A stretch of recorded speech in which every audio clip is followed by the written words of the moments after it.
सिद्धिर्गणेश पतन्यासु क्षेम नामासुतो भवत् बुद्धिर्लाभा विधापुत्रा हयातीतश्च शोभना। बोले गणपति भगवान की। जो सिद्धि नामक की महाराज पत्नी थी, उसके घर में क्षेम नामक का पुत्र हुआ। क्या नाम हुआ? हाँ जी, क्षेम नाम का। और जो बुद्धि नामक की महाराज पत्नी थी, उसके घर में लाभ नाम का। जो महाराज क्षेम नाम का पुत्र, उसे यम क्या कहते हैं? शुभ। उसी का एक नाम शुभ है। तो साधारण आपको क्षेम और लाभ तो याद नहीं रहेंगे, तो आप साधारणतः नाम याद रख लीजिए, शुभ और लाभ। बोले शंकर भगवान की। गणपति जी की कितनी संतानें हुई? हाँ जी, दो। क्या नाम थे? और पत्नियां कितनी थी? नाम क्या थे? रिद्धि और सिद्धि। जैसे ही नामकरण संस्कार हो रहा था, उसी समय कार्तिकेय भी 3 परिक्रमा कर आ गए। नारद जी रास्ते में मिल गए। श्रीमन नारायण नारायण नारायण, श्रीमन नारायण नारायण नारायण, श्रीमन नारायण नारायण नारायण, श्रीमन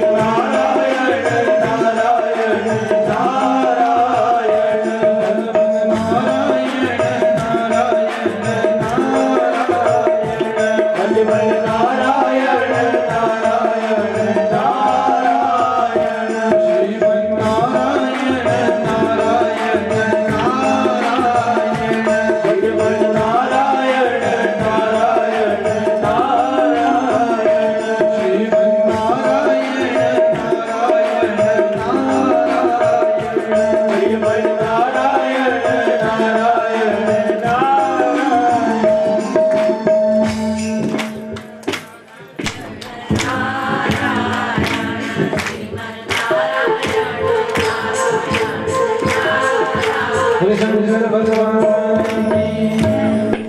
भाइयों को अलग से कहना पड़ेगा कि आप भी गा दीजिए।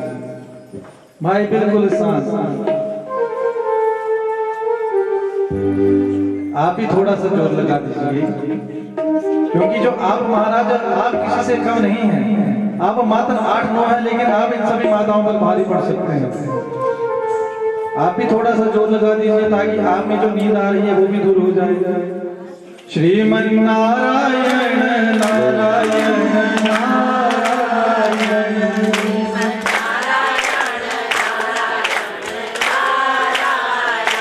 भजमन नारायण नारायण नारायण, हमें नारायण नारायण नारायण, तुम में नारायण सब में नारायण नारायण, श्रीमन नारायण नारायण, श्रीमन नारायण नारायण नारायण, श्रीमन नारायण नारायण।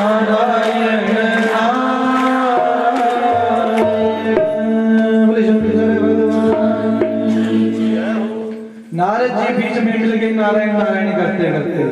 कहा कि कार्तिकेय जी कहाँ जा रहे हो?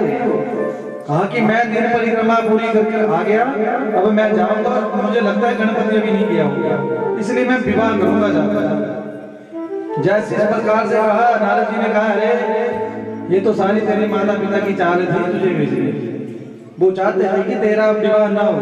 अब नारद जी तो नारद जी कह रहे महाराज। कहा कि सारी चाल थी उनकी, घर में नामकरण संस्कार भी हो गया। देख, गणपति के 2 पत्नियां भी हैं और आगे चल के 2 पुत्र भी है, और तू रह घूमता है। कार्तिकी जी ने बोला कि मेरे माता पिता ने मेरे साथ धोखा किया। सीता गए, आगे देखा तो सच में नामकरण संस्कार चला हुआ। अब तो महाराज कार्तिकेय जी को क्रोध आ गया।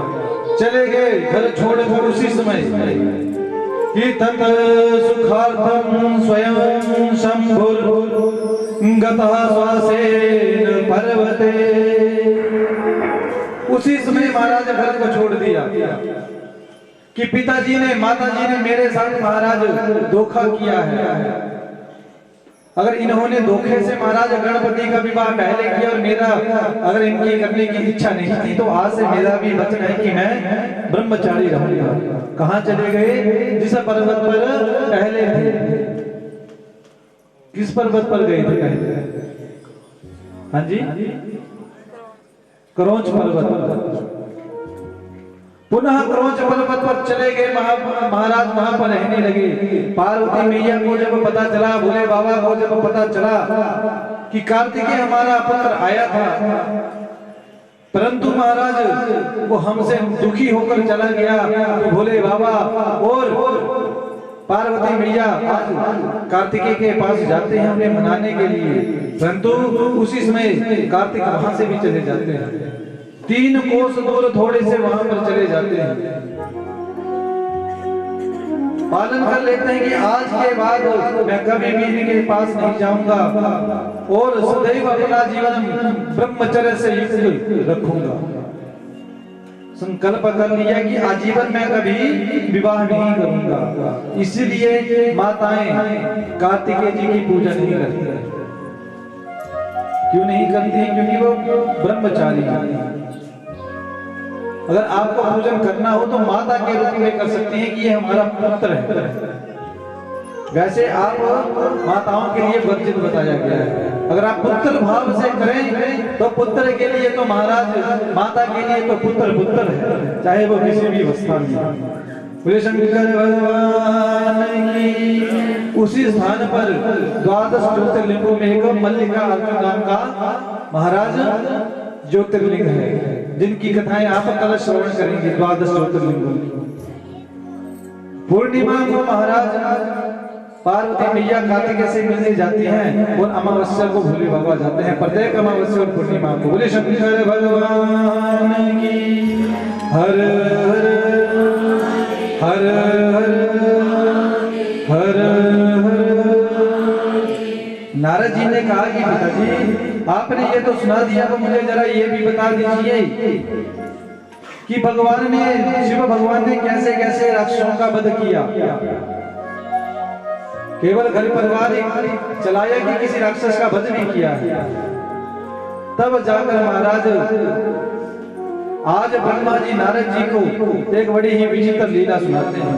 बोले शंकर भगवान की कथम ददाह भगवान नागराणी दुराद्विषा त्रीणीकेन वाणेन युगत्केन बोले शंकर भगवान की। उस समय महाराज ब्रह्मा जी कहते हैं नारद, जो महाराज तारकासुर था, तारकासुर किसका पुत्र था? अब लगेगा पता क्या कथा सुनी आपने। किसका पुत्र था तारकासुर? हाँ जी, किसका पुत्र था? किसने ये कथा सुनी? हाथ खड़ा कर दे, क्योंकि कुछ माताएं तो आज पहली बार आ रही हैं, उनके लिए माफी। जो भाई हमारे पहली बार आए उनके लिए भी माफी। परंतु जो महाराज निरंतर कथा सुन रहे हैं वो हाथ खड़ा करते हैं। और शेषमान परिवार सुन रहा है महाराज और कोई नहीं। तो तारकासुर किसका पुत्र था? सारी कथा को मैंने आपको पहले भी कहा था कि कथा में आए तो कान और आंखें खोल कर आए। कहा था प्रारंभ में आपको बता दिया था कि जब कथा सुनने आए तो ऐसे मनोरंजन के लिए ना आए, कि कथा में आए तो कान और आंखें दोनों खोल कर आए। उसी समय मैंने कह दिया था कि जो मैं सुनाऊंगा वही पूछूंगा, व्यर्थ की बात नहीं पूछूंगा। पूछने से क्या होता है? पता चलता है कि आपके पल्ले कितना पड़ रहा है। जब आप उत्तर दे देते हैं तो लगता है कि जो मैं सुना रहा हूं आपके पल्ले कुछ न कुछ पड़ रहा है, आपको समझ आ रहा है।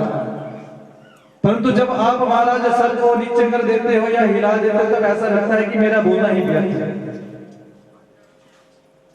मैंने आपको पूर्व में कहा था कि एक होता है वक्ता और एक होता है वक्ता, एक होता है श्रोता और एक होता है श्रोता। अगर आप श्रोता बनकर रहेंगे तो मैं भी वक्ता बना रहूंगा। फिर मुझे भी ऐसा लगेगा कि जब आपके अंदर जानने की जिज्ञासा है तो आपको कुछ ना कुछ ज्ञान देता रहूंगा जो भगवान की कृपा से हमें प्राप्त है।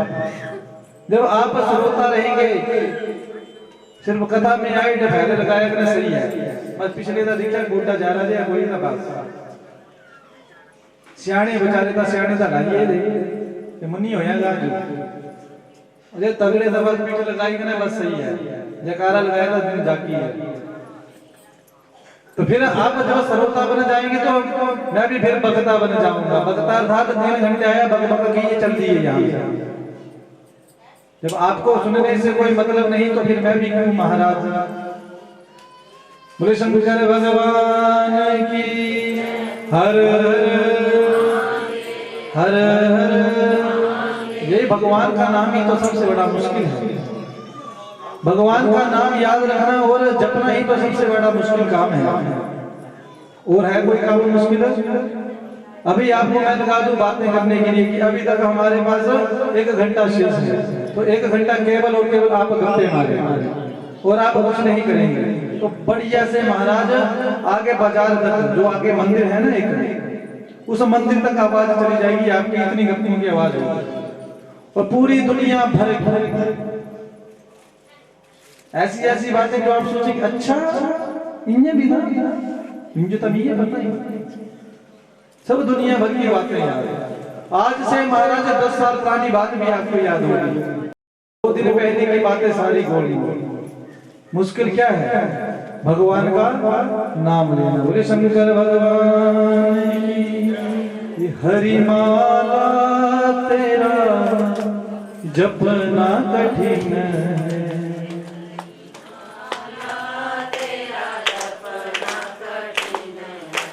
जपना कठिन प्यारे रटना कठिन है,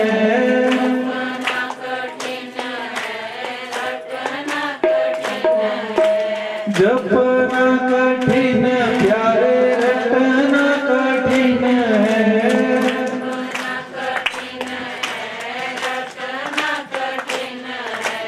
हरि माला तेरा जपना कठिन है।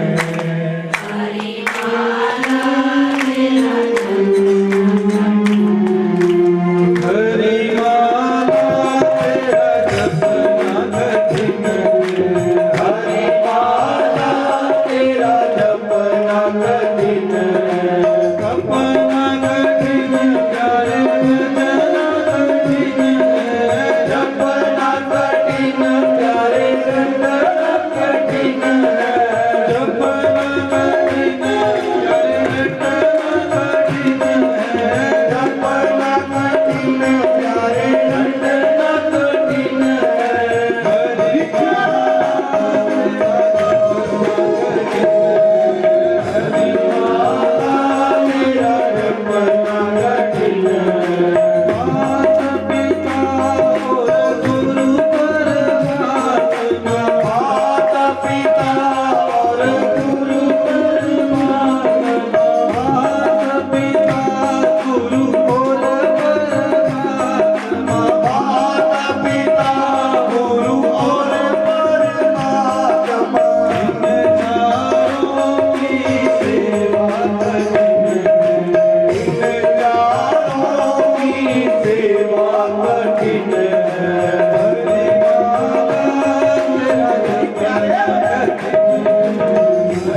कठिन है, जपना कठिन प्यारे रट कठिन है, जपना कठिन प्यारे रट कठिन है, जपना कठिन प्यारे रट कठिन है, जपना कठिन प्यारे रट कठिन है, हरि माला तेरा जपना कठिन है, दीवाना तेरा जपना कठिन है, हरि माला तेरा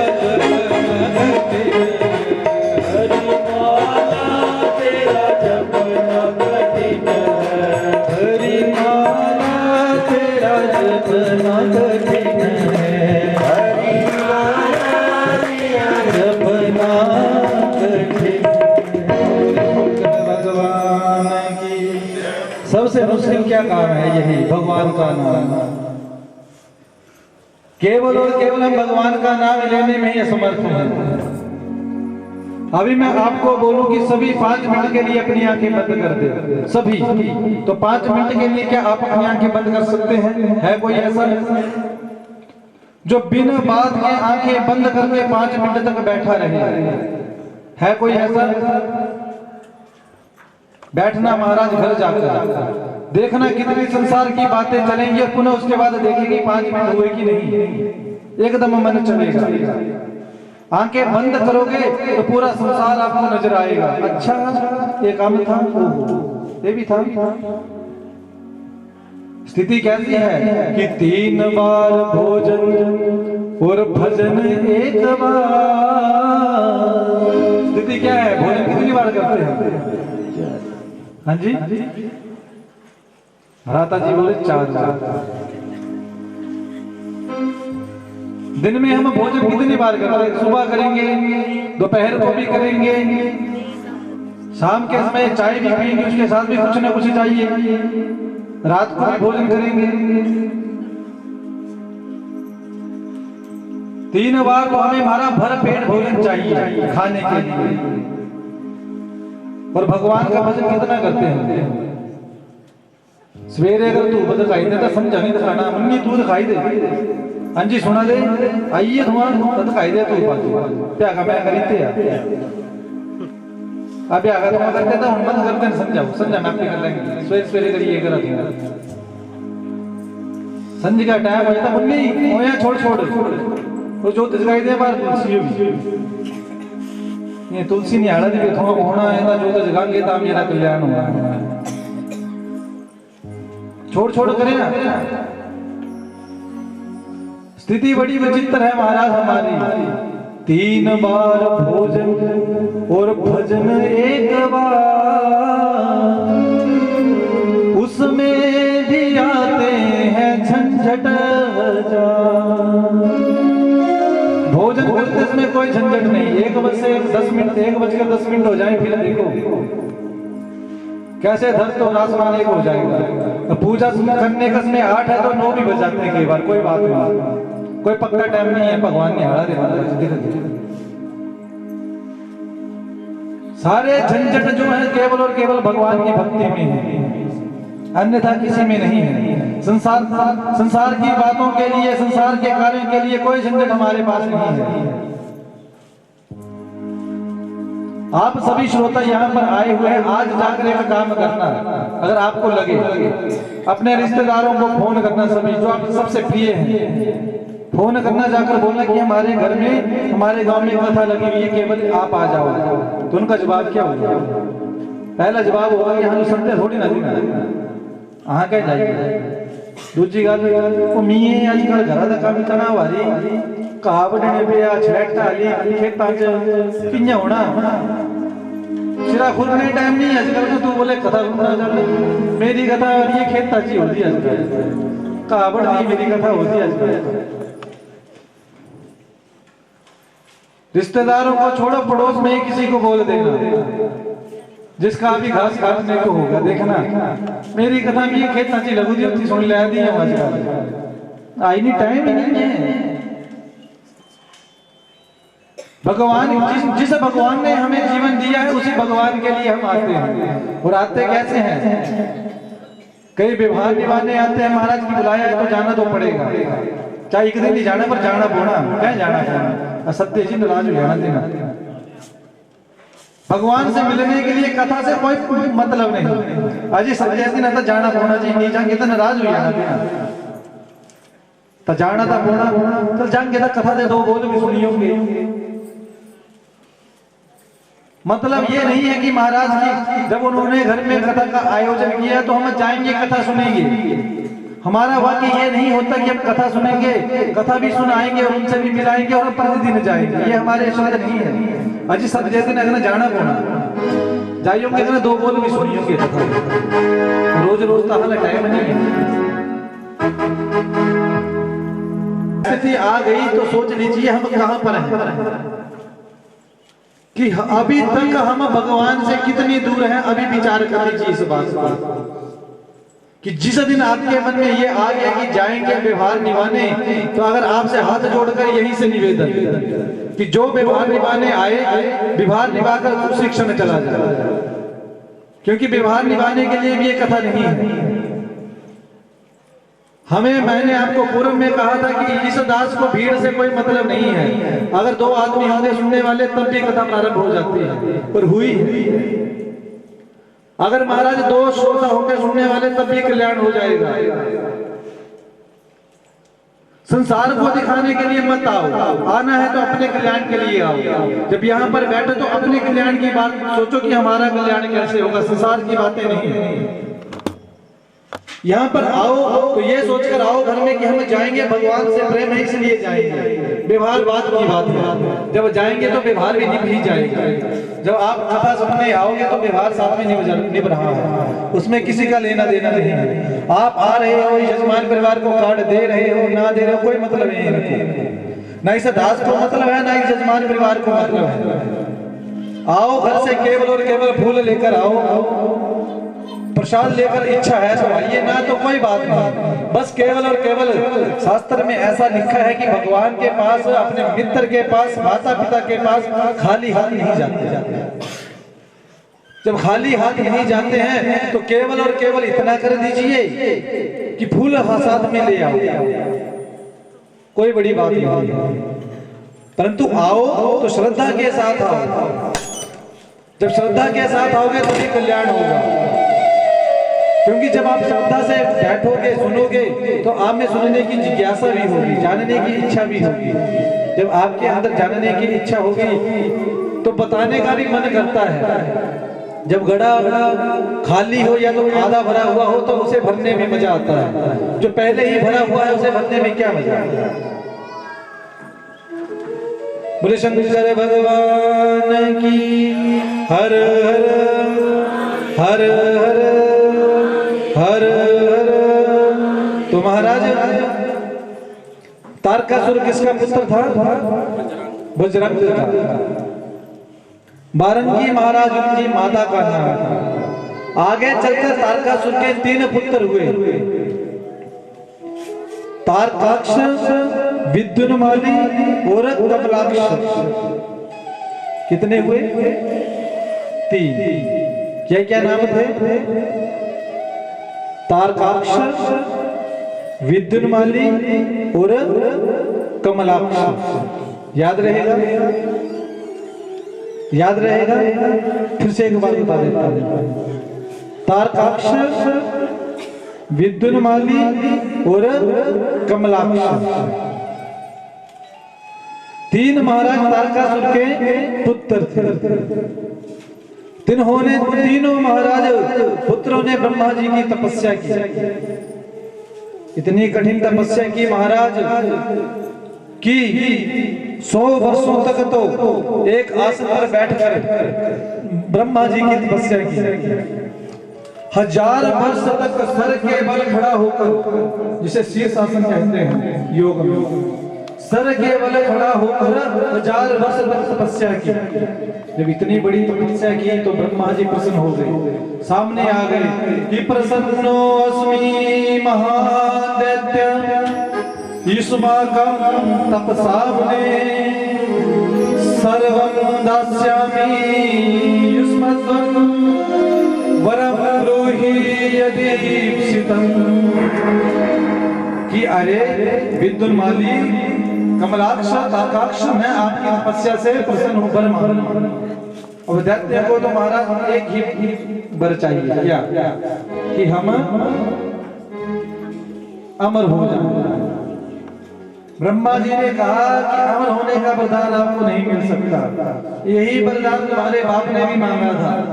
तब जब वो अमर नहीं हुआ तो आपको मैं कैसे अमर बना दूंगा, जब अमर मैं स्वयं नहीं हूं। कोई और वरदान मांग लीजिए। तब जाकर महाराज तारकाक्ष, विद्युन्माली, कमलाक्ष ने वर मांगा। कहा कि ब्रह्मा जी अगर आप हमें वरदान देना चाहते हैं तो वरदान दीजिए कि हमारे पास 3 महल हों, सोने का, चांदी का और लोहे का। 3 हमारे पास महल हों और तीनों महल अलग अलग दिशा में हों। परंतु जब रवि मुख्य योग आए उस दिन ये तीनों महल एक हो जाएगा। तीनों भाई उस दिन मिले और उस समय केवल शंकर भगवान ही अपने एक बाण से हमें मारे, तब हमारी मृत्यु हो, अन्यथा कोई हमें मार ना सके। क्या वरदान मांगा कि 3 महल हो, लोहा, चांदी, सोना, और तीनों अलग अलग दिशाओं में हो, रवि मुख्य योग हो और शंकर भगवान ही हमें एक बाण से मारे, अन्यथा कोई हमें ना मारे। महाराज बड़ा ही अन्य जब वरदान मांगा, कर तुम अगर तुम अन्यथा कर तुम समर्थ भगवान तो सब कुछ कर सकते हैं। ब्रह्मा जी ने तथास्तु कह दिया। जैसे ही तथास्तु कहा, जो तारकाक्ष था महाराज उसे सोने का महल दे दिया, विद्युन्माली को दे दिया चांदी का और कमलाक्ष को दे दिया लोहे का। अब तीनों महाराज अपने महलों में रहते हैं और भगवान शंकर की बड़ी प्रेम पूर्वक पूजा करते हैं। पूजा तो करते हैं, साथ में सभी दैत्य को भी बुला लिया कि सभी दैत्य आ जाओ, अब हम अमर हो गए हैं, किसी को नहीं छोड़ेंगे, सीधा चलेंगे फिर कहां पर? हाँ जी, स्वर्ग पर। सब कुमार किस चीज की है? कुर्सी की। सब किसके पीछे दौड़े हुए हैं? कुर्सी की, कि कुर्सी मिले बस। कुर्सी के महाराज लालच सबसे बुरा है। देवता सोचते हैं कि हम स्वर्ग में रहें, दैत्य सोचते हैं हम स्वर्ग में रहें। सारी लड़ाई किस बात की है? कुर्सी की, कि इंद्र की कुर्सी मिल जाए। क्यों? क्योंकि सभी को इच्छा होती है कि महाराज प्रधानमंत्री बन जाए, या तो मुख्यमंत्री बने जाए, या कोई मंत्री पद मिल जाए। क्यों? क्योंकि महाराज उतना आनंद, उतनी गाड़ियां, उतने लोग, उतनी सिक्योरिटी मिलेगी साथ में रहने को, क्या खूब चारों तरफ गाड़ियां गाड़ियां, आनंद होगा। इसलिए इंद्र के महाराज बड़े मजे हैं, इसलिए केवल और केवल स्वर्ग को प्राप्त करने के लिए तीनों ने अपनी सेनाएं भेजी, स्वर्ग को खाली कर दिया, पुनः इंद्र को बंदी बना लिया, वरुण देवता को बंदी बना लिया, सभी देवताओं को बंदी बना लिया, सभी वहां से भगा दिया। वह स्वर्ग पर किसका अधिकार हो गया? शंकर भगवान की। किसका अधिकार हुआ महाराज? देवताओं का। हाँ जी, राक्षसों का, दैत्य का।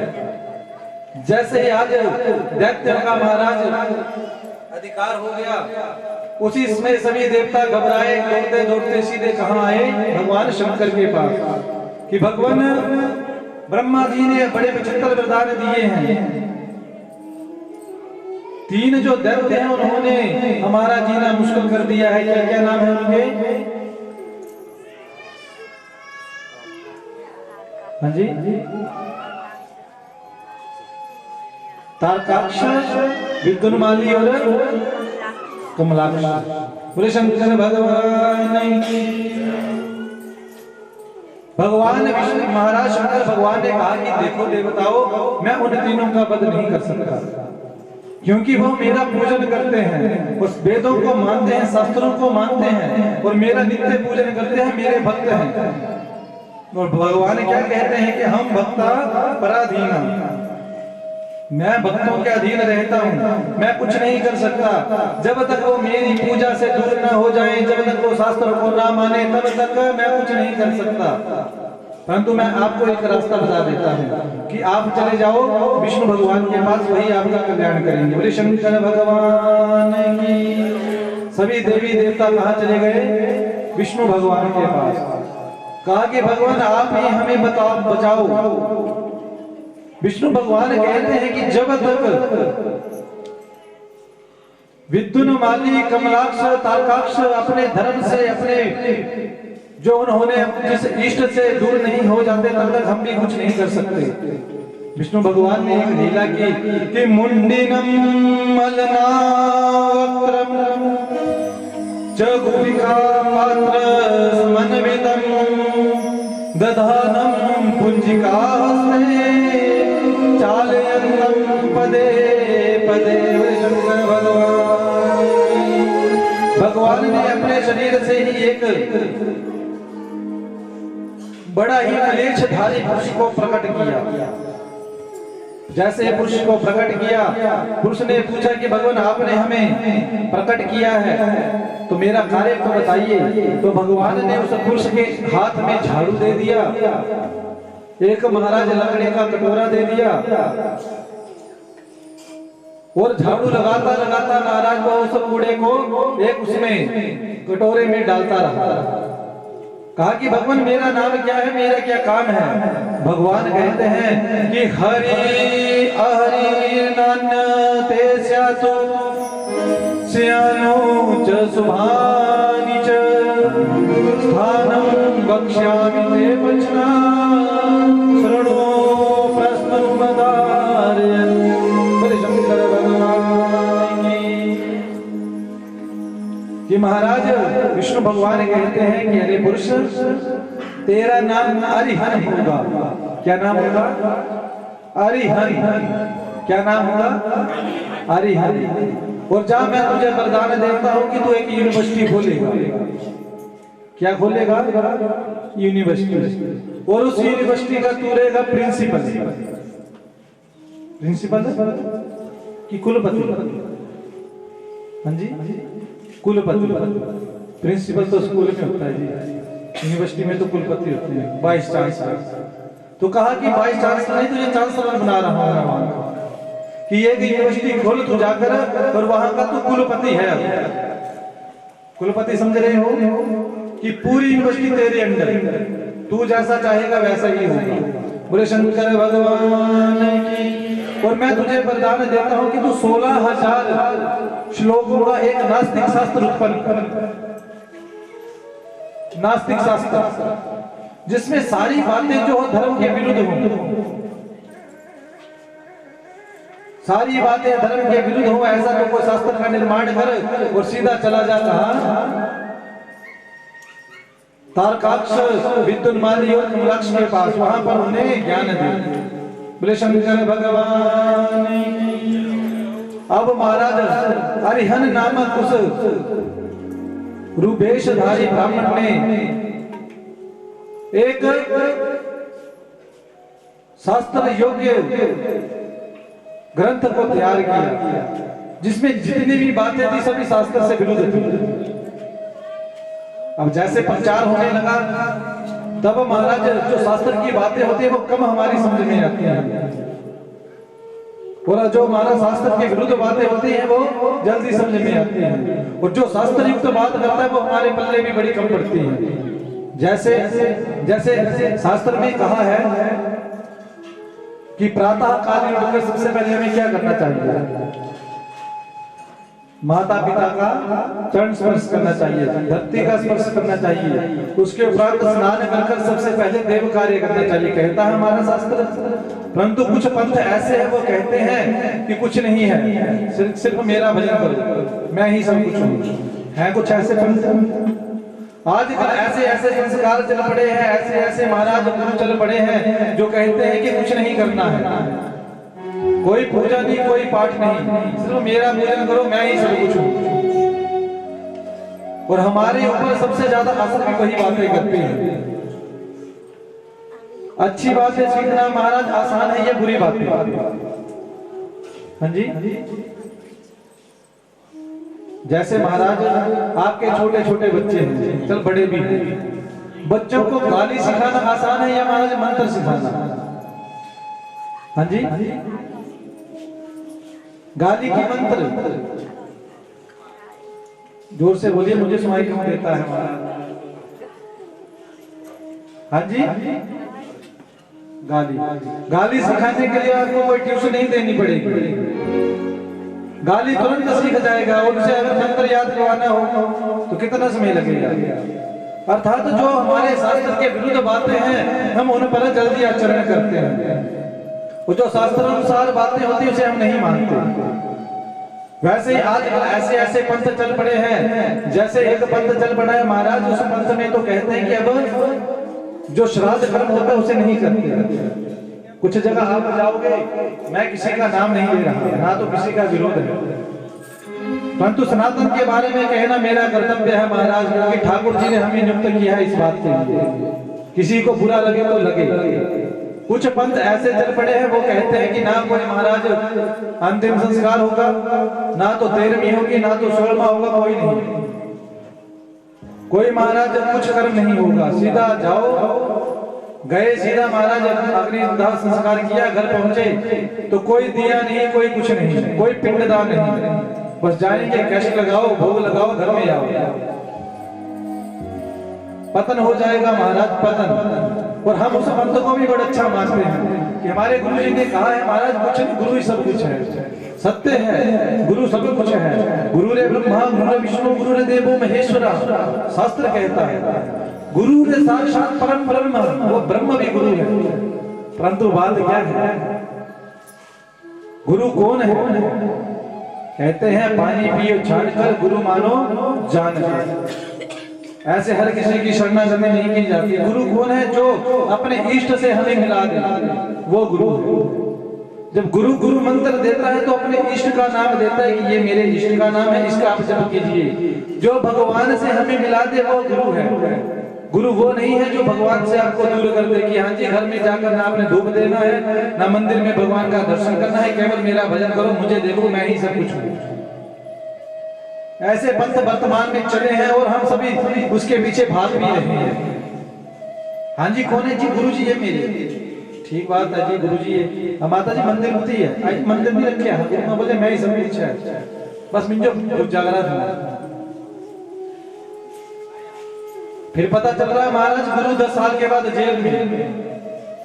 अब फिर घबराए जी, गुरु जी तो जेल में, किसकी शरण में जाए?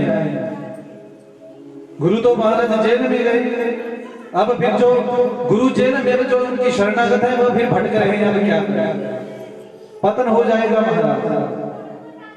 भीड़ चाल हम बड़ी जल्दी चलते हैं कि कोई एक गया, अच्छा क्या बोल गुरु पूजा नहीं करनी, ठीक है गला दे, पंडित जी पहला स्यापा पाया, पूजा करा, संध्या पूजा करा, सूर्य वर्ग दिया, तू बिल्कुल ठीक ला क्या बोल रहा, सोलमा नहीं करना, 13वां नहीं करते बाहर, कोई गाल नहीं, बेला खर्चा था ठीक लाया, चाहे रोटी उत्पादन कम बनी। ऐसा महाराज वर्तमान में स्थिति चली हुई है। बचिए, अपने ग्रंथों के साथ, अपने शास्त्र के साथ जुड़कर रहिए। जिस दिन आप इनसे दूर हो जाएंगे आपका पतन उसी दिन से प्रारंभ हो जाएगा। आज तारकाक्ष, विदुरमाली, कमलाक्ष तीनों अपने धर्म में तत्पर थे, परंतु उन्हें पथ भ्रष्ट करने के लिए किसकी नियुक्ति की गई? पाखंड शास्त्र की।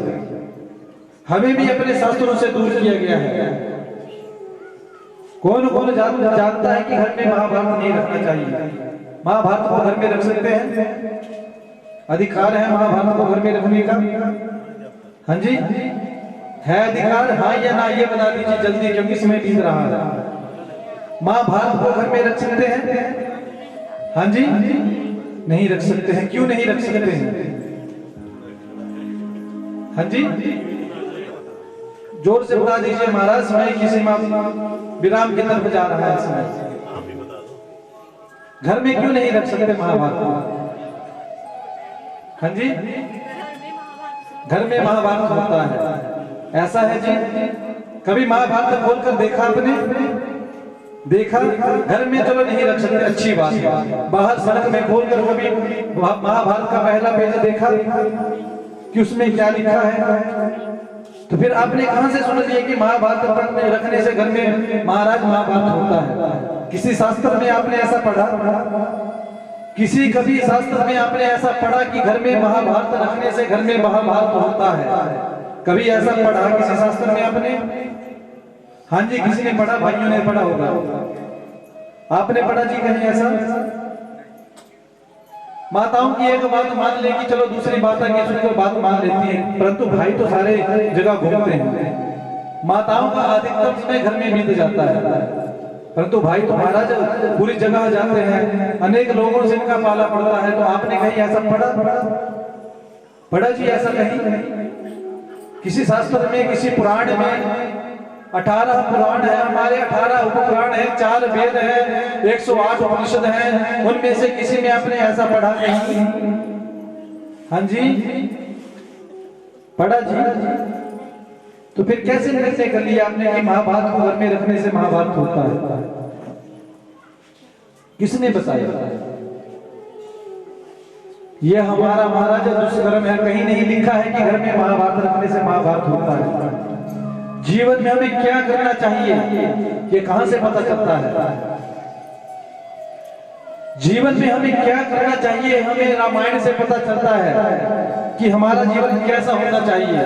जब भगवान राम की आप कथाएं सुनेंगे तब जाकर आपको पता चलेगा कि उन्होंने अपना जीवन कैसे व्यतीत किया है, तो हमें अपना जीवन कैसे व्यतीत करना चाहिए और जीवन में हमें क्या नहीं करना चाहिए, ये महाभारत से पता चलता है।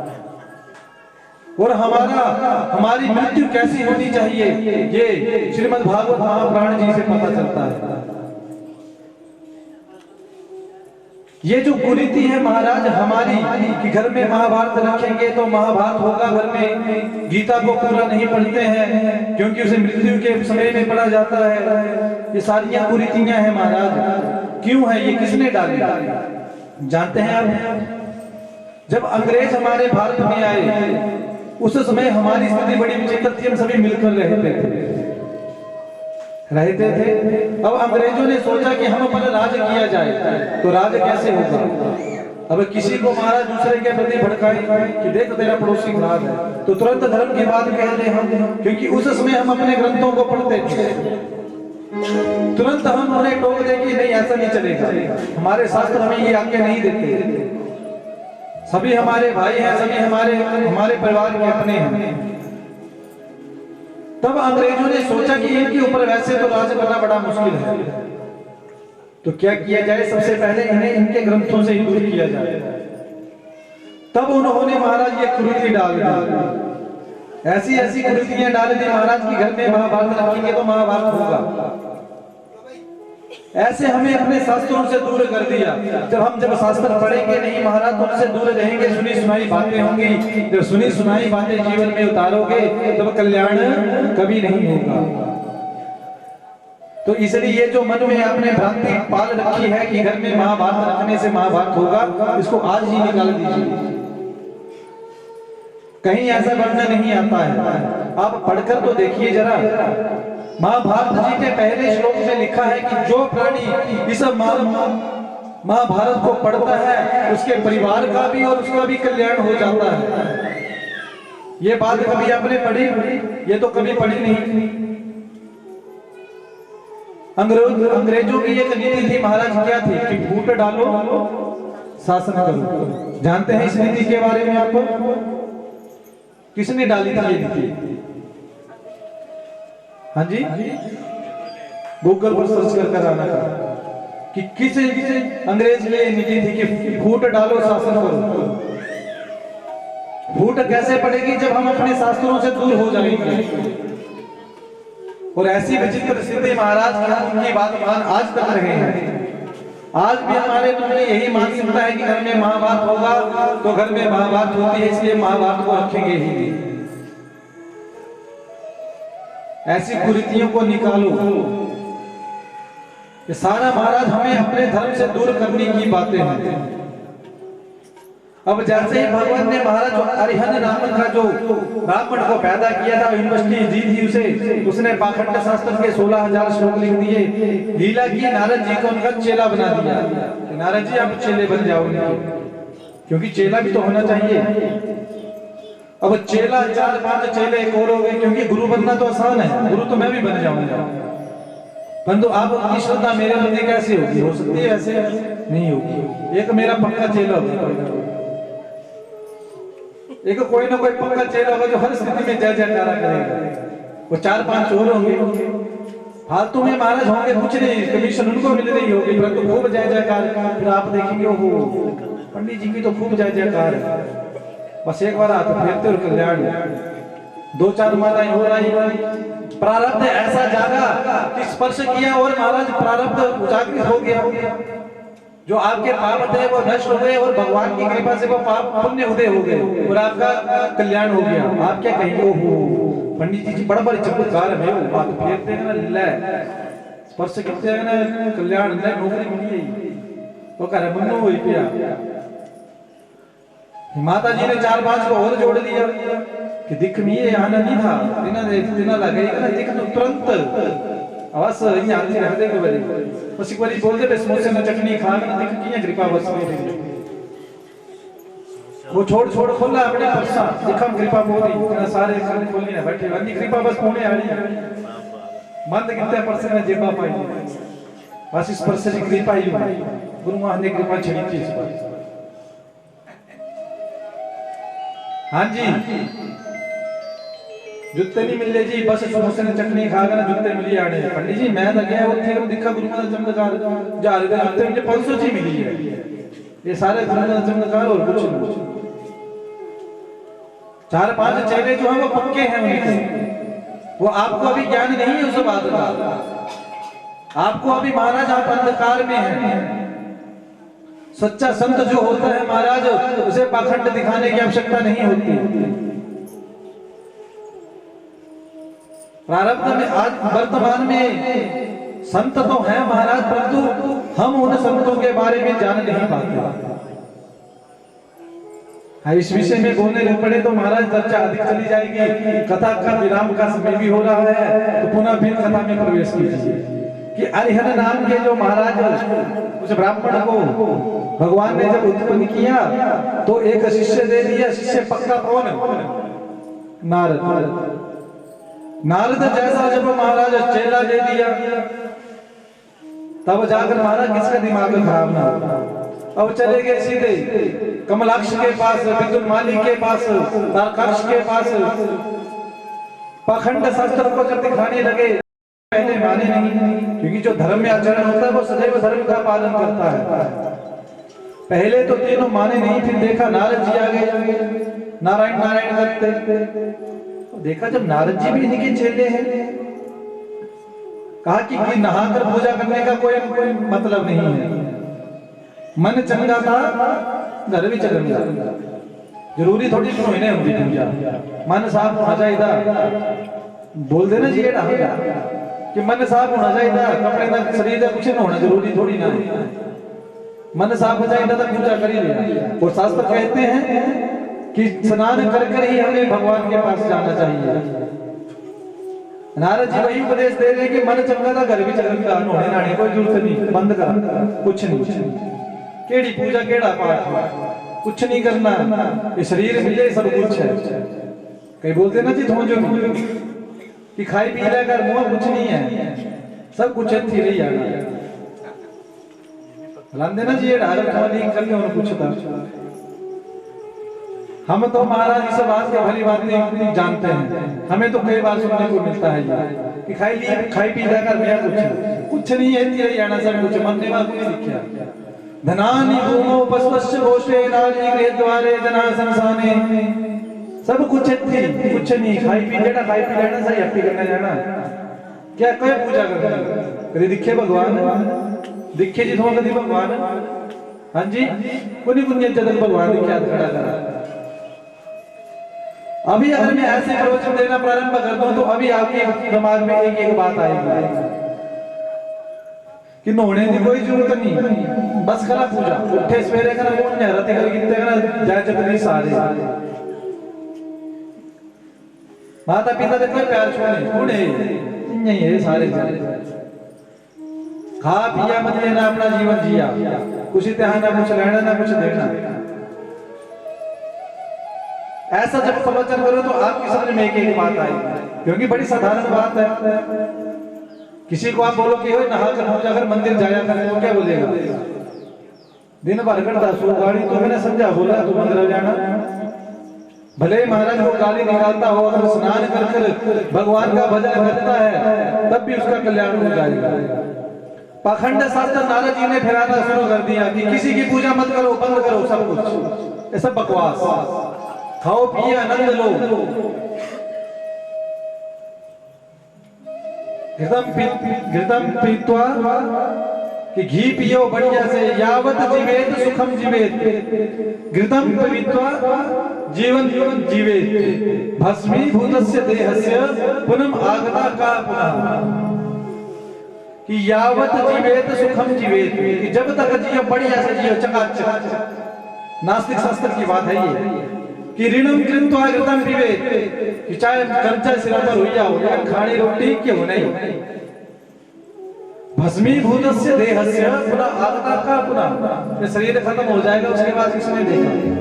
जब ऐसी बातें चली महाराज तब नारद जी तारकाक्ष के मन में सारी बातें समझ में आने लगी। ओहो ये तरफ बिल्कुल ठीक है फालतू वहां शिव जी चक्र पे अभिषेक जरा दूध चढ़ा दही चढ़ा ये ठीक है बड़ी जरा शिव चढ़ाना जब जापी पीते हैं से तो मंडी सब कुछ महाराज आज सब कुछ तारकाक्ष विद्युत माली कमलाक्ष ने उस नारद जी को गुरु बना लिया जो अपने धर्म में चलते थे उस धर्म से भ्रष्ट हो गए। जो भगवान शंकर की पूजा करते थे आज तीनों ने प्रवचन दे दिया कि आज से हम ही भगवान है और हमारा ही पूजन होगा। बोले तारकाक्ष भगवान की विद्युत वाली भगवान की बोले कमलाक्ष भगवान की।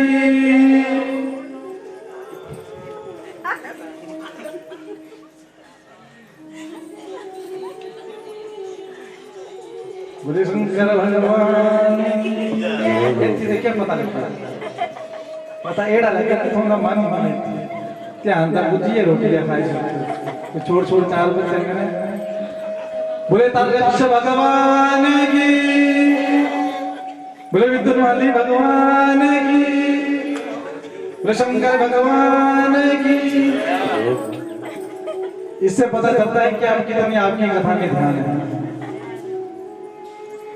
जैसे हमारे भाई साहब कभी कभार रात में कीर्तन में जगराता तो जब कीर्तन करते हैं ना शाम को उसमें जयकारा लगाते हैं तो लोग तो बड़े भाव से पहले ताली बजाते हैं। हाँ जी जयकारा बोल सच्चे दरबार की जय दरबार की बोले जय बोले फटी अखबार की जय होने वाले तोड़ दी जय कोई मतलब नहीं जय विद्युत माली भगवान की जय।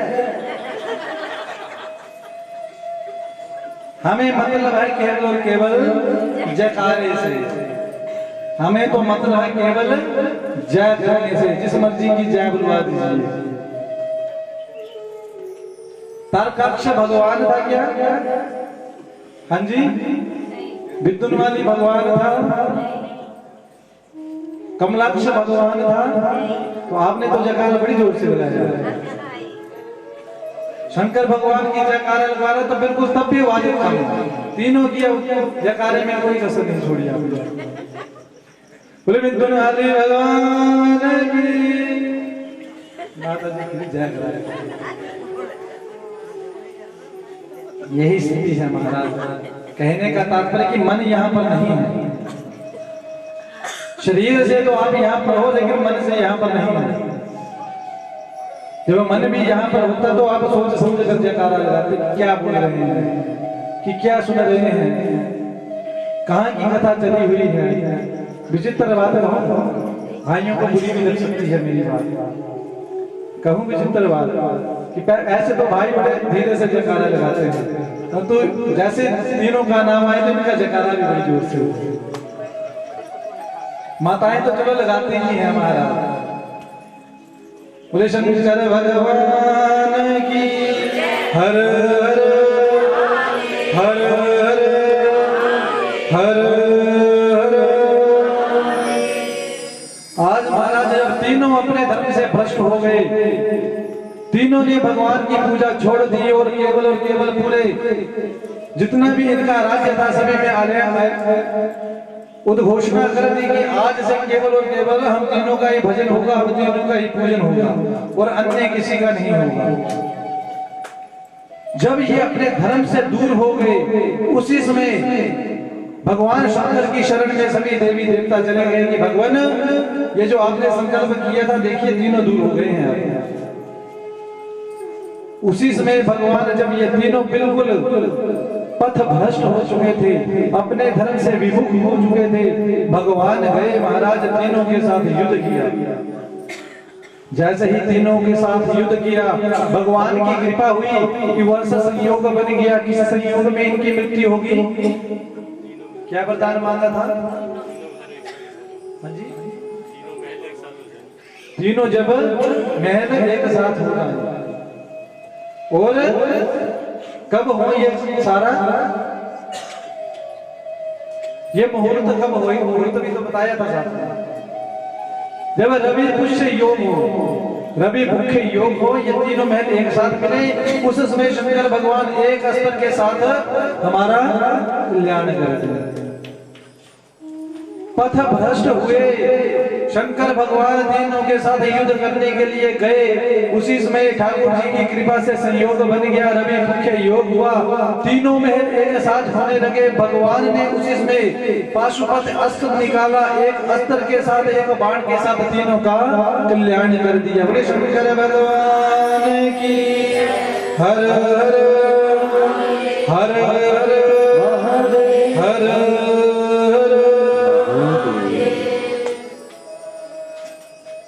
जैसे ही तीनों का महाराज कल्याण किया, आज पुनः भगवान ने देवताओं को स्वर्ग में भेजा और ब्रह्मा जी को डांटा। कह ब्रह्मा आप सभी को ऐसे ही वरदान मत दे दिया करो, थोड़ा सोच समझ कर वरदान दिया करो। कोई भी आपका पूजन करता है और आप उस पर प्रसन्न हो जाते हैं। प्रसन्न होना अच्छी बात है, परंतु वरदान भी थोड़ा सोच समझ कर दिया करो। ब्रह्मा जी ने क्षमा मांगी, कहा कि भगवान आप सब कुछ कर सकते हैं, मैं जानता हूं कि आप सब कुछ कर सकते हैं, इसलिए मैं भी आंखें बंद कर वरदान दे देता हूं, क्योंकि मैं जानता हूं कर्तुम अकर्तुम अन्यथा कर्तुम समर्थ आप हैं, आप सब कुछ कर सकते हैं। शंकर भगवान की। नारद जी ने पुनः प्रश्न किया कि भगवान ये जलंधर नामक का राक्षस कौन था और भगवान ने इसकी मृत्यु कैसे की? ब्रह्मा जी कहते हैं एक समय की बात है महाराज कि इंद्र की इच्छा हुई कि क्यों ना शंकर भगवान से मिलने चला जाए। जैसे इंद्र चला तो आज भगवान शंकर ने इंद्र की परीक्षा लेने के लिए, जैसे ही इंद्र स्वर्ग में जा रहा था, भगवान शंकर ने एक ब्राह्मण का रूप धारण किया और इंद्र के सामने आ गया। इंद्र का रास्ता रोक लिया। इंद्र पूछे कि आप कौन? भगवान कुछ ना बोले। इंद्र कहे कि साइड हटो, तब भी भगवान कुछ ना बोले, क्योंकि भगवान महाराज इंद्र का धैर्य देखना चाहते हैं कि इंद्र के अंदर कितना धैर्य है। जितनी मर्जियां गाली निकाल दी इंद्र ने महाराज, परंतु कुछ भगवान नहीं बोले। जब धैर्य टूटा तब इंद्र ने अपना वज्र चलाना चाहा। उसी समय बृहस्पति जी आ गए और इंद्र को रोक दिया। जीवन में धैर्य सबसे बड़ी बात है। कलह कब होती है महाराज, तो दोनों पक्ष बोल पड़ते हैं। कोई आपको गाली निकाले, कोई आपको गाली निकाले और आगे आप मुख से एक शब्द भी ना बोले, वो कितनी देर गाली निकालेगा? हाँ जी, 1 घंटा 2 घंटे। अगर आप आगे से एक शब्द भी ना बोले, बिल्कुल चुप रहे, पहले आएगा खूब आपको गाली निकालेगा, आप मुख से कुछ भी ना बोले, गाली निकाल कर चला जाएगा। फिर आएगा महाराज, फिर आपको गाली निकालेगा, परंतु फिर भी आप मुख से कुछ ना बोले, ठीक है दही लगे तू जगह ठीक है, कुछ नहीं बोले।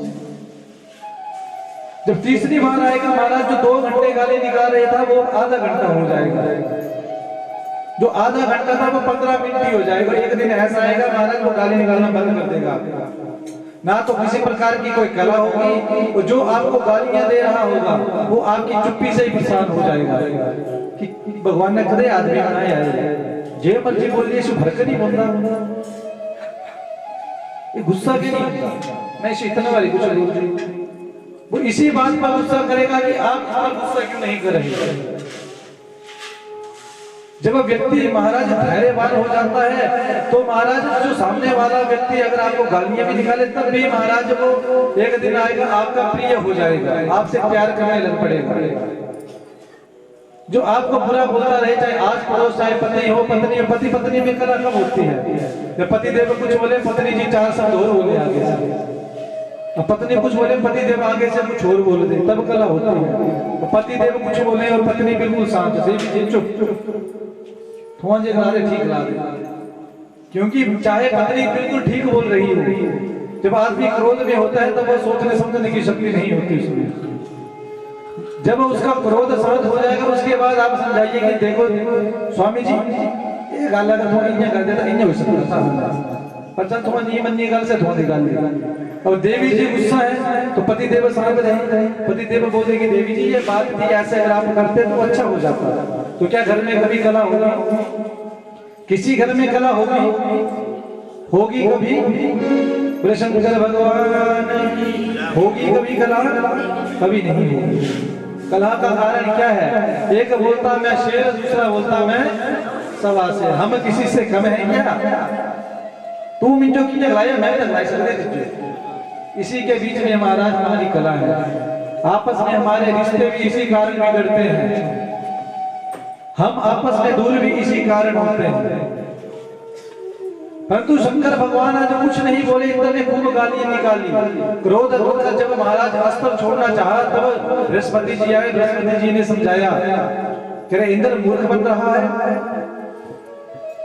लीला करने के लिए जब इंद्र ने क्षमा मांगी तब जाकर लीला करने के लिए भगवान को क्रोध आ गया। इंद्र ने क्षमा मांगी, भगवान ने कहा इंद्र को तो मैंने माफ कर दिया परंतु मेरे क्रोध का क्या किया जाए, इस क्रोध का तो कुछ ना कुछ करना पड़ेगा। तब बृहस्पति जी ने उस क्रोध को लिया और समुद्र में फेंक दिया। समुद्र में जैसे ही फेंका तो वहां से एक बालक उत्पन्न हुआ। बालक को देखने के लिए ब्रह्मा जी आए तो समुद्र ने उस बालक को ब्रह्मा जी को ही दे दिया। उस बालक ने ब्रह्मा जी का गला पकड़ लिया, इतनी जोर से गला पकड़ लिया कि ब्रह्मा जी की आंखों से आंसू आ गए और उस बालक के मुख में गिर गए। ब्रह्मा जी ने कहा कि इसने मेरा आंखों का पानी पिया है, जल पिया है, इसलिए इसका नाम होगा जालंधर। बोले शंकर भगवान की। इसी जलंधर का विवाह आगे चलकर वृंदा से हुआ। ये सारी लीलाएं हम कल की कथा में श्रवण करेंगे, क्योंकि आज समय पूर्ण हो चुका है। समय सीमा भी देखनी पड़ती है। तो आज की वाणी को यहीं पर विराम, कल हम भगवान के 12 ज्योतिर्लिंगों की कथा सुनेंगे कि भगवान के कितने ज्योतिर्लिंग हैं, 12। उससे पहले जलंधर की कथा सुनेंगे और इस तुलसी की, मालती के फूल की और आंवले के वृक्ष की उत्पत्ति कैसे है, और ये तीनों ही भगवान को क्यों चढ़ाई जाती हैं। तुलसी का ही पूजन क्यों होता है, आंवले का ही पूजन क्यों होता है, ये सब हम कथाएं कल कथा में श्रवण करेंगे। बोले शंकर भगवान की। सुना है कभी भगवान को आंवला चढ़ाया जाता है? नहीं चढ़ाया जाता, इसमें तो कल सुन चढ़ाया। इस आंवले की उत्पत्ति कहां से हुई, तुलसी मैया की उत्पत्ति कहां से हुई, ये सब कथाएं हम कल श्रवण करेंगे। आज की वाणी को यहीं पर विराम करने से पूर्व इस कथा को पचाने के लिए कुछ क्षण हरिनाम संकीर्तन। ओम नमः शिवाय, ओम नमः शिवाय।